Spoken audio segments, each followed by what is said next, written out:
Okay, so you're struggling to come up with any song ideas. Well, why not steal someone else's? Hello, home music creators. So, you're struggling to come up with any song ideas of your own. We've all been there. Anyone who's ever written any sort of music in their lives will have gone through this at some point. So what can we do about it? Well, listen to some other music and steal that.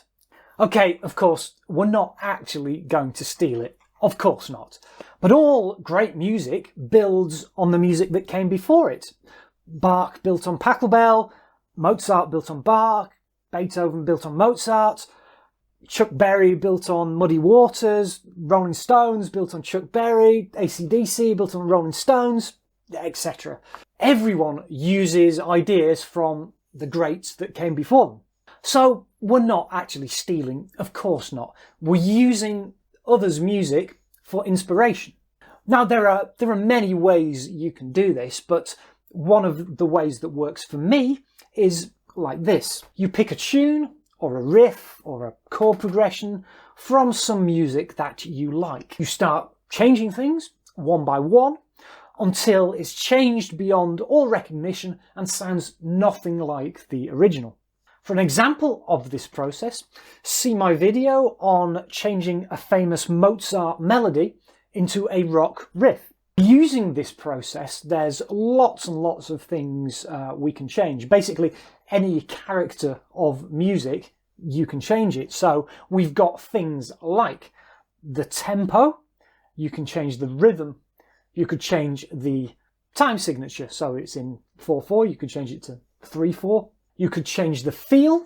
So if it's quite a hurried feel, you could change it to a lazy feel. If something's very regimented, march-like, you could change it to be more of a bluesy, triplety, 12/8 type feel. You can, of course, drop extra notes in, or you can take notes out.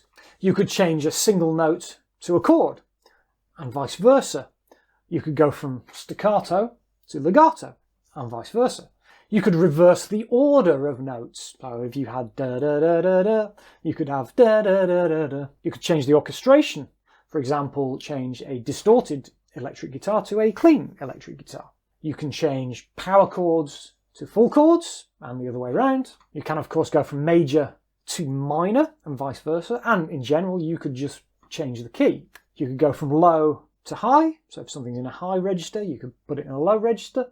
I mean, the possibilities are endless. I'm sure you can come up with a load of ideas yourself for what you can change from a piece of music to make it sound different. This is a process that has helped me many times in the past and help get that creative part of the brain unstuck when I can't come up with any ideas on my own.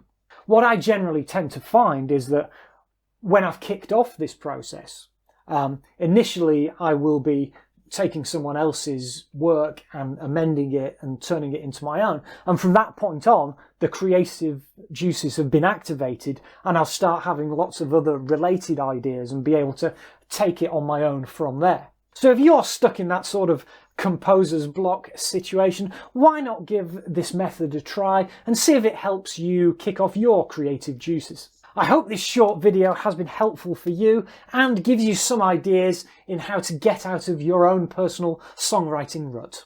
This is Paul from Home Music Creators, signing off. See you in the next video. Cheers.